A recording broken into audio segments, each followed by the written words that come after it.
Guys, finally nahawakan natin right now ang Nubia Neo 3 5G. Naglabas sila ng tatlong variant this time around, Neo 3 4G, Neo 3 5G, and Neo 3 GT.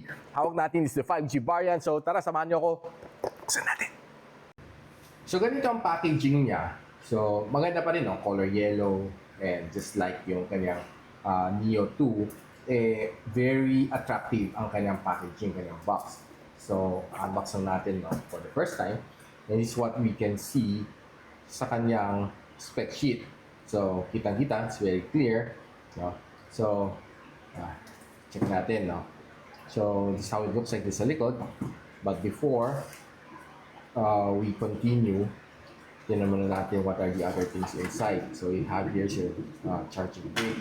A C2C cable, guys. So meaning, this is a Type-C. Ayos, at yung katol na panundot. And of course, your user guide and warranty card. So, frosted hard case. Okay, gusto muna natin. No? And the color is somehow similar sa kanyang 2G. No? So, we'll be going for a quick unboxing.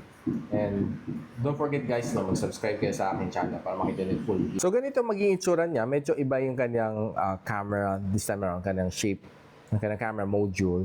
Pero hindi masyadong different sa kanyang version 2. Yung kanyang likod, yung mukhang bumblebee, no? Looks nice yung kanyang mecha. And this is how it looks like dito sa ilalim. Dito, nandiyan pa rin kanyang power button na pula, which I like. Sa ibabaw malinis, except nandiyan ang kanyang noise cancelling mic.